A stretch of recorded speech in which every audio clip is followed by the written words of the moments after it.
نماز کے بارے میں ایک حدیث آتی ہے، میں اس حدیث کو جب پڑھتا ہوں مزہ آ جاتا ہے کہ نبی کریم صلی اللہ علیہ وسلم نے فرمایا کہ تحترقون تحترقون، تم لوگ جل رہے ہوتے ہو۔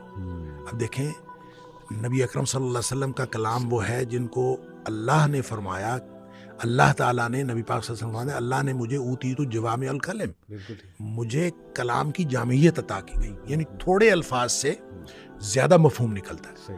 وہ اللہ کے نبی دہرا رہے ہیں تحترقون تحترقون، تم جل رہے ہو، تم جل رہے ہو، یہ گویا گناہوں کی بھٹی میں جل رہے ہو۔ حتی اذا صلیتم الفجر، یہاں تک کہ تم فجر کی نماز پڑھ لیتے ہو، غسلتھا، وہ اس کو دھو ڈالتی ہے، ثم تحترقون تحترقون، پھر تم نکلتے ہو تو پھر وہی دنیا ہے، وہی گناہ ہیں، وہی آنکھیں، وہی سماعتیں، کہاں کہاں تم پھر رہے ہو اور گناہ ہو رہے ہیں۔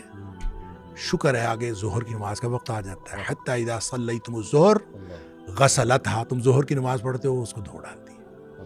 یہاں اسی طرح نبی پاک صلی اللہ علیہ وسلم نے پانچوں نمازوں کا ذکر کیا، ثم تحترقون تحترقون، پھر تم گناہوں کی بٹی میں جل رہے ہوتے ہو، آگے نماز آ جاتی ہے غسلتھا، اس کو دھو ڈالتی۔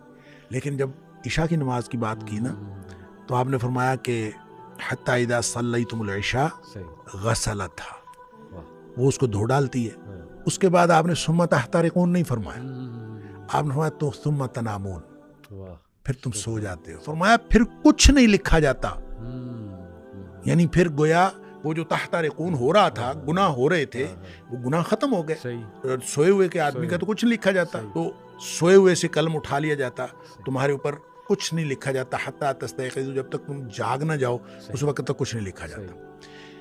اچھا، اس کا مطلب یہ ہے کہ جو نہیں سویا عشاء کے بعد تو وہ تو تحترقون تحترقون ہو رہا ہے نا۔ تو یہاں سے ایک بات، ایک مسئلہ نکلتا ہے کہ ہم جو عشاء کی نماز پڑھ کے جاگتے رہتے ہیں اور 11-12 بجے تک جاگتے رہتے ہیں تو ہم گناہوں کو سمیٹتے رہتے ہیں اور غسلتھا کیے بغیر سو جاتے ہیں۔ یہ اتنا بڑا رسک لیتے ہیں ہم۔ اس لیے نبی پاک صلی اللہ علیہ وسلم نے حضرت ابو ہریرہ رضی اللہ تعالیٰ عنہ کو فرمایا تھا کہ ابو ہریرہ سونے سے پہلے وتر پڑھنا نہ بھولنا۔ یہ جو وتر ہے یہ اصل میں رات کی نماز ہے، یہ عشاء کی نماز نہیں ہے، بالکل ایسی، یہ رات کی نماز ہے۔